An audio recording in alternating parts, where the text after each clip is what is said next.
Boss season 7 വീണ്ടും ഒരു ചെറിയ വീഡിയോ. രേണു സുധിയാണ് ഇന്നത്തെ സബ്ജക്റ്റ്. ആക്ച്വലി അവൾ അവിടെ കയറിയത് എന്താണോ അത് പുള്ളിക്കാരത്തി അവിടെ സക്സസ്ഫുള്ളി നടത്തുന്നുണ്ട്. കൊതുക് പോലൊരു സാധനം അങ്ങനെ ഇരുന്നു കൊണ്ട് എല്ലാവർക്കും കണക്കിന് കുത്തു കൊടുക്കുന്നതായിട്ടാണ് എനിക്ക് ഫീൽ ചെയ്തത്. ഇവരൊക്കെ ആകെ കൺഫ്യൂഷനിലാണ് തോന്നുന്നു. ആ കൺഫ്യൂഷൻ നമുക്കുമുണ്ട്. പേരുകൾ പരസ്പരം അങ്ങനെ വിളിച്ച് കാണുന്നില്ല.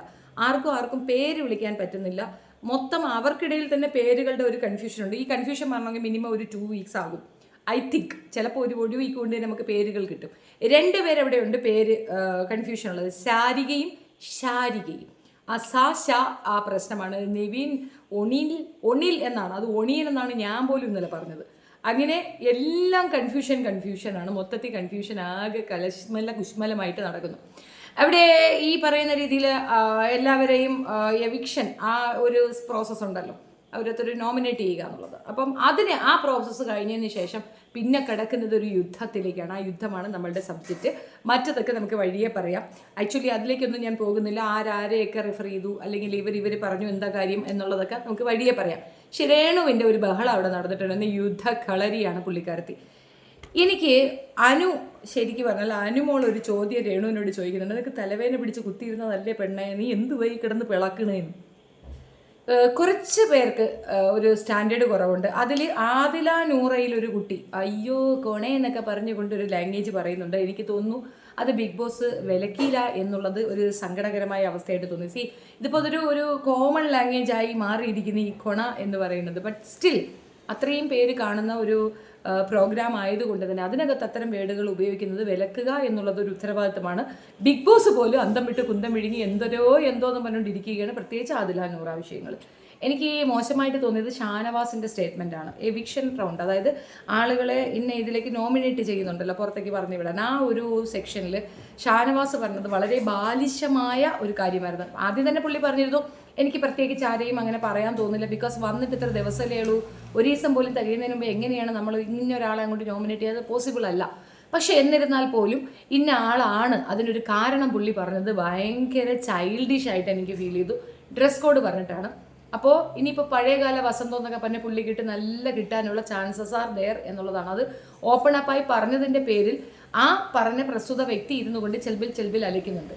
ഇന്നലെയൊക്കെ നടന്ന ഒരു ടാസ്ക് അതിനോട് റിലേറ്റ് ചെയ്തിട്ട് ഡ്രസ്സൊക്കെ കറക്റ്റായിട്ട് അവർക്ക് കിട്ടിയിട്ടില്ല. ഇനിയിപ്പോൾ അഥവാ കിട്ടിയാലും ഇല്ലെങ്കിലും മെയിനായിട്ട് അവിടെയുള്ള ഒരു ഡ്രസ് കോഡൊക്കെ ആരും അത്ര മൈൻഡ് ചെയ്യുന്നില്ല. പക്ഷെ ഒരു കാര്യം വ്യക്തമായി പറയാം, ബിഗ് ബോസിൽ തീർച്ചയായിട്ടും അവിടെയുള്ള കണ്ടസ്റ്റന്റിന് ഈ ഒരു ടോർച്ചർ വേൾഡ് എന്നതിനപ്പുറം കൺട്രോൾ എന്ന് പറയുന്ന ഒരു സാധനം ഭയങ്കരമായിട്ട് കൊടുക്കണം. പണ്ട് അവിടെ ഉമർ ലുലു ഉണ്ടായിരുന്ന സമയത്ത് പുള്ളി പുറത്തേക്ക് വന്നിട്ട് പറഞ്ഞത് കേട്ടോ, ബാത്റൂമിൽ പോയിട്ട് പുള്ളി എന്തൊക്കെ കാണിക്കുമെന്നുള്ള മാസ്റ്റർബേഷൻ അങ്ങനെയുള്ള കാര്യങ്ങൾ.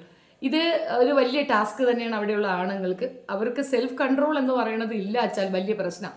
എനിക്കൊന്ന് ഷാനവാസിന് ആ കൺട്രോൾ വളരെ കുറവാണെന്ന്. അതുകൊണ്ടായിരിക്കാം പുള്ളിക്കാരൻ അത് തന്നെ ഇൻഡിക്കേറ്റ് ചെയ്ത് പറഞ്ഞത്, അതായത് ഡ്രസ്സിനെ പറ്റി ഇൻഡിക്കേറ്റ് ചെയ്ത് പറഞ്ഞത്. അത് തെറ്റാണെന്ന് വെച്ചാൽ വസ്ത്രം ഒരാളുടെ സ്വാതന്ത്ര്യമാണ്, അഭിപ്രായം ഒരാളുടെ സ്വാതന്ത്ര്യമാണ്. ഇതൊക്കെ മൗലിക അവകാശങ്ങളാണ്, എന്ന് നമുക്ക് നിഷേധിക്കാൻ ഒക്കത്തില്ല. പണ്ടൊക്കെ വസ്ത്രത്തിന് വേണ്ടി നമ്മൾ അടികൂടി മാറ് മറയ്ക്കാൻ, ഇന്നിപ്പോൾ മാറ് തുറക്കൽ സമരമാണ് ഇവിടെ നടക്കുന്നത്. അതൊരു വലിയ സബ്ജക്റ്റാണ്, അതിനകത്തേക്കൊന്നും പോകുന്നില്ല. നമുക്ക് രേണു സുധിയുടെ വിഷയത്തിലേക്ക് വരാം. ക്യാപ്റ്റൻ 2 രീതിയിൽ പെരുമാറി എന്നുള്ളതാണ് ഇവിടുത്തെ ഫൈറ്റ്. അതായത് ക്യാപ്റ്റൻ രേണു സുധിക്ക് വേണ്ടി പറഞ്ഞു. ഞാൻ മനസ്സിലാക്കിയ ഒരു കാര്യം, നമ്മുടെ മാമ ലാലേട്ടൻ പറഞ്ഞതുപോലെ തന്നെ ഇതിനകത്ത് ലവ് സ്ട്രാറ്റജി അവരങ്ങോട്ട് ഡെവലപ്പ് ചെയ്യാൻ ശ്രമിക്കുന്നുണ്ട്. ഈ ലവ് സ്ട്രാറ്റജി അവിടെ സക്സസ് ആകാനുള്ള സാധ്യത ഈ പറയുന്ന ടാരനാണ്. ബുക്കിൻ്റെ ഓണറായ പേരൊക്കെ പയ്യെ പഠിച്ച് വരുന്നുള്ളൂ. സതീശോ, രതീശോ, മതീശോ, എന്തൊരു ഈശോ, അങ്ങനെയാണ് അവിടുത്തെ ക്യാപ്റ്റൻ. ആ ക്യാപ്റ്റൻ 2 രീതിയിൽ കാണിച്ചു, അതായത് പക്ഷപാതം പിടിച്ചു. ആക്ച്വലി ഇങ്ങനെ പറ്റി കേട്ടിരുന്നത് ഇങ്ങനെ ഭയങ്കര സ്ത്രീവിരുദ്ധനാണെന്നല്ലേ. അങ്ങനെയാണെങ്കിൽ ഇങ്ങനെ സ്ത്രീകൾക്ക് എഗൻസ്റ്റ് ആയിട്ട് നിൽക്കേണ്ടതല്ലേ. സത്യത്തിൽ അങ്ങനെയൊന്നും അല്ല കേട്ടോ. പുള്ളിക്ക് നല്ല നോട്ട രേണു സുധിയാണെന്ന് തോന്നുന്നു. രേണു സുധിക്ക് വേണ്ടി അങ്ങ് ഭയങ്കരമായിട്ട് വർത്തമാനം പറയുന്നുണ്ട് പുള്ളിക്കാരൻ. അതായത് രേണു സുധിക്ക് തലവേദന ഉണ്ടെന്നും മെഡിസിൻ വേണമെന്നും പറയുന്നു. ബാക്കി ഷാനവാസിന് തലവേദന ഉണ്ടെങ്കിൽ അത് ജെന്യൂൻ അല്ല എന്ന രീതിയിൽ പറയുന്നു. ഇതിന് അവിടെ ഭയങ്കര യുദ്ധം നടക്കുകയാണ്, അടി ലഹള ബഹളം. അപ്പം നമുക്കത് പ്രൊമോയിൽ വരും. അപ്പം ഞാനത് വീണ്ടും റിപ്പീറ്റ് ചെയ്തത് കൃത്യം ആരായിരുന്നു എന്നുള്ളത് പറയാം. ജസ്റ്റ് കണ്ടതുകൊണ്ട് മാത്രം ഞാൻ വന്ന് പറയുന്ന ഒരു വീഡിയോ ആണ് ഇത്. ഇപ്പം രേണു അവിടെ തകർക്കുകയാണ്. സത്യത്തിൽ രേണു വിചാരിക്കുന്ന ഒരു കാര്യം എന്താണെന്ന് പറഞ്ഞു കഴിഞ്ഞാൽ ജാസ്മിൻ്റെ ഒരു കോപ്പിയാണ് പുള്ളിക്കാരത്തി എന്നാണ്. ജാസ്മിനെ വെച്ച് കമ്പാരിസൺ നടത്തുന്നത് ഞാൻ കണ്ടിരുന്നു. കുറേ അധികം വീഡിയോസൊക്കെ ഞാൻ കണ്ടത്. അതിനകത്തൊക്കെ ജാസ്മിനെ കമ്പാരിസൺ ചെയ്തുകൊണ്ട് രേണുവിനെ പറയും പ്ലീസ് പ്ലീസ് പ്ലീസ് നിങ്ങൾക്ക്, ഞാൻ കഴിഞ്ഞ തവണ ഏറ്റവും കൂടുതൽ ജാസ്മിനെ അഗൻസ്റ്റ് വീഡിയോ ചെയ്ത ആളാണ്. പക്ഷേ എന്നിരുന്നാൽ പോലും ജാസ്മിനെ കമ്പാരിസൺ നടത്തരുത് രേണുവിനെ. അങ്ങനെ നിങ്ങൾ അവളെ കൊല്ലരുത്, കഷ്ടമാണ് കേട്ടോ. രേണു സുധി നല്ല കലക്ക വെള്ളത്തിൽ മീൻ പിടിക്കാൻ പറ്റിയ മിടുക്കത്തിയാണ്, നല്ല ഫേക്കാണ്.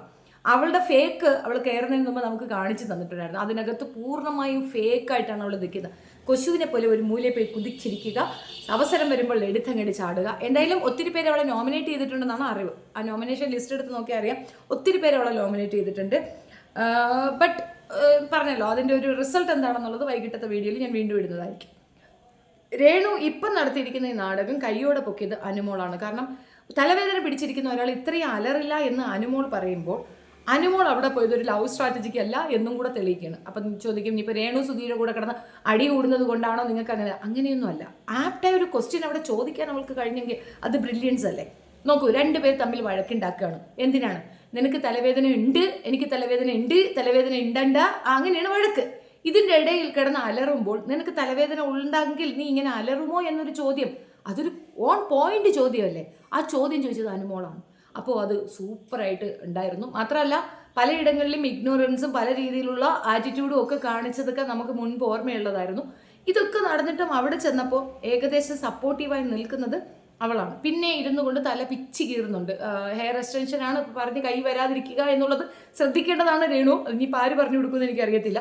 പക്ഷേ രേണുവിനോട് കളിക്കാൻ വേണ്ടിയിട്ട് നിർദ്ദേശമുണ്ട് എന്നാണ് പെട്ടെന്നുള്ള രേണുവിൻ്റെ ഈ കുതിച്ചു ചാട്ടത്തിൽ നിന്ന് നമുക്ക് മനസ്സിലാകും. കാരണം രേണു അവിടെ നിൽക്കുക എന്നുള്ളത് ഒരു സ്ട്രാറ്റജി തന്നെയാണ്. മുൻപ് നമ്മൾ സീസൺ 6 ഏറ്റവും ബോറിംഗ് ആണ് എന്ന്, അല്ലെങ്കിൽ ഒരു പ്രശ്നമാണ് എന്നുള്ളതൊക്കെ നമ്മൾ പറയുമെങ്കിലും ഒരു അറ്റൻഷനും ഒരു അട്രാക്ഷനും ഒക്കെ ഉണ്ടായിരുന്നു. നമുക്കത് കണ്ടുകൊണ്ടിരിക്കാനുള്ള ഒരു വാട്ട് നെക്സ്റ്റ് എന്നുണ്ടായിരുന്നു. പക്ഷേ ഇത് ഭയങ്കര ബോറിംഗ് ആയിട്ടാണ് പോയിക്കൊണ്ടിരിക്കുന്നത്. ഈവൻ നമുക്ക് പ്രെഡിക്റ്റ് ചെയ്യാൻ പറ്റും അടുത്തെന്താണ്, ഇനി അവിടെ എന്താണ് വഴക്ക് നടക്കാൻ പോകുന്നത്, അല്ലെങ്കിൽ ഇനി അടുത്ത് എന്താണ് അവിടെ വരാനുള്ളതെന്ന് നമുക്ക് പ്രെഡിക്റ്റ് ചെയ്യാൻ പറ്റുന്ന ലെവലിലുള്ള, നമുക്ക് മനസ്സിലാവുന്ന, സാധാരണ പ്രേക്ഷകർക്ക് മനസ്സിലാവുന്ന ഒരു സംഗതിയാണ് അതിനകത്ത് പോകുന്നതെന്നാണ് എനിക്ക് മനസ്സിലായിട്ടുള്ളത്. ഇപ്പോൾ തന്നെ പറയാൻ പറ്റും ആര് നിൽക്കും ആര് പോകില്ല. പിന്നെ ഇതിനകത്ത് ക്യാപ്റ്റൻ്റെ ഒരു വാക്കിംഗ് സ്ട്രാറ്റജി അയ്യോ, പക്ഷേ ഞാൻ ആദ്യം ആഗ്രഹിച്ചിരുന്നു ആരെങ്കിലും അതിനൊരു തിരിച്ചൊരു സ്ട്രാറ്റജി കാണിച്ചിരുന്നെങ്കിൽ കൊള്ളാമായിരുന്നു. അപ്പോൾ ഒരാൾ കാണിച്ചു, പക്ഷെ അത് അത്ര ആപ്റ്റായിട്ട് കൊണ്ടില്ല. എങ്ങനെയാണ് അയാൾ ബിഹേവ് ചെയ്യണം, അതുപോലെ ടിറ്റ് ഫോർ ടാറ്റായിട്ട് ബിഹേവ് ചെയ്താൽ മാത്രമേ ഇത്തരം കുത്തിക്കഴപ്പുകൾ മാറുകയുള്ളൂ. അയാൾ സത്യത്തിൽ ഒറ്റയ്ക്കാണെന്നും അറ്റൻഷൻ സീക്ക് ചെയ്യാൻ വേണ്ടി അയാൾ മാക്സിമം ശ്രമിക്കുന്നുണ്ട്. അയാളുടെ ഒരു ഇറിറ്റേറ്റിംഗ് ക്യാരക്ടർ അത് വല്ലാണ്ട് റിവീൽ ആവുന്നുമുണ്ട്. ആകെ മൊത്തത്തിൽ അയാൾക്കും ചിലപ്പോൾ നിർദ്ദേശങ്ങൾ ഉണ്ടാകാം. ഇതിനകത്ത് പൂർണ്ണമായും ബിഗ് ബോസ് ഇല്ല, ബിഗ് ബോസിന്റെ സജഷൻ ഇല്ല എന്ന് പറഞ്ഞാൽ വിശ്വസിക്കാൻ ബുദ്ധിമുട്ടാണ്. കഴിഞ്ഞ പ്രാവശ്യം നമ്മൾ ജാസ്മിൻ്റെ കാര്യത്തിൽ അത് നമ്മൾ കണ്ടതാണ്. നല്ല രീതിയിൽ ബിഗ് ബോസ് ഇതിനകത്ത് ഇൻവോൾവ്ഡ് ആകുന്നുണ്ടെന്നുള്ളത് തെളിവാണ്. രേണു സുധി പെട്ടെന്ന് ഉറക്കത്തിൽ നിന്ന് ഞെട്ടി എഴുന്നേറ്റാണ് വന്ന ആ എവിക്ഷന്, ആ റൗണ്ടിന് ശേഷം പുള്ളിക്കാരത്തി വന്നിട്ട് അങ്ങോട്ട് ഫയറാകുന്നത്. ഭയങ്കര കീറ്റലും ബഹളവും, അടിക്കാൻ കയറുകയാണ്. പിന്നെ കാൽ സുഖമില്ലാത്ത പയ്യൻ്റെ കൂടെയാണ് യുദ്ധത്തിന് കയറിയിട്ടുള്ള അടിയടാ പിടിയേട്ടാ. അത് എല്ലാം സത്യം പറഞ്ഞു കഴിഞ്ഞാൽ അതൊരു നമ്മുടെ ഡെപ്തിൽ നിന്ന്, അതായത് നമുക്കൊരു പെട്ടെന്നൊരു വിഷമമുണ്ടായി, ആ വിഷമത്തിൽ നിന്ന് വന്നതാണെന്ന് തോന്നില്ല. പകരം ആരോ പറഞ്ഞ് ചെയ്യിപ്പിക്കുന്നതായിട്ടാണ് ഫീൽ ചെയ്തത്. അപ്പോൾ പൂർണ്ണമായും നമ്മൾ പ്രതീക്ഷിക്കുന്ന കണക്ക് ഒരു 50 ഡേയ്സ് എങ്കിലും രേണുവിനെ അവിടെ നിർത്താൻ സാധ്യതയുണ്ട്. പ്രേക്ഷകർ വിചാരിച്ചാൽ ചിലപ്പോൾ അവിടെ പെട്ടെന്ന് ഞാൻ ഇറക്കി വിടും. ഇല്ല വെച്ചാൽ രേണു സുധി തന്നെയാണ് അവരുടെ ഏറ്റവും വലിയ തുറുപ്പ് ചീട്ട് എന്നാണ് എനിക്ക് ഇന്നത്തെ ഒരു എപ്പിസോഡ് കൊണ്ട് മനസ്സിലായിട്ടുള്ളത്. പിന്നെ TA എന്ന് പറയുന്ന ആൾ, പുള്ളി അയ്യോ സൂപ്പർ നല്ല ഫസ്റ്റ് ക്ലാസ് ഫേക്കാണ് കേട്ടോ. ഷാനവാസ് എത്രയും പെട്ടെന്ന് അവിടുന്ന് വാക്കൗട്ട് ആകുന്നതായിരിക്കും സേഫ്റ്റി. ഷാനവാസിൻ്റെ വീട്ടുകാർക്കും സേഫ്റ്റി അതാണ്. കാരണം ഇത്രയും ഇടുങ്ങിയ ചിന്താഗതിയുള്ളവർ, ഇത്രയും മോഡേണൊക്കെ ആയ കുട്ടികൾക്കൊപ്പം അവിടെ ആ ഒരു ഇത് പങ്കിടുന്നത് ഒരിക്കലും ഒരു നല്ല ടൈമല്ല. കാരണം എല്ലാവരും ഏകദേശം ഡ്രസ് കോഡൊക്കെ അത്യാവശ്യം ലൂസ് കണ്ടീഷനിലായിരിക്കും. അത് ഒരു പരാതിയായിട്ട് പറയാൻ പറ്റുന്നവർ വീട്ടിൽ ഇരിക്കുന്നതാണ് നല്ലത്. അതൊരു കംപ്ലൈൻ്റ് ആണോ എന്ന് ചോദിച്ചു കഴിഞ്ഞാൽ ഒരിക്കലും ഇല്ല. പക്ഷെ അതൊരു വണ്ടർഫുൾ ടാസ്ക് ആണ് അവർക്ക്, അവിടെയുള്ള ആണുങ്ങൾക്ക്. അത് ഞാൻ പറഞ്ഞല്ലോ, പണ്ട് ഉമ്മർ ലുല്ലു വന്നിട്ടുണ്ട്. ഈ സമുദായത്തിനെ പറയിപ്പിക്കാൻ വേണ്ടി അങ്ങോട്ട് തള്ളക്കൊണ്ട് പോവാണ്ടായിരുന്നു. എന്തൊക്കെ ഇനി കേൾക്കാനിരിക്കുന്നതെന്ന് കണ്ടു തന്നെ അറിയണം. ഏതായാലും ഇത്രയും ഉള്ളൂ. ബാക്കി നമുക്ക് വൈകുന്നേരം വീണ്ടും ഒരു വീഡിയോയിൽ കൂടെ കാണാവുന്നതാണ്.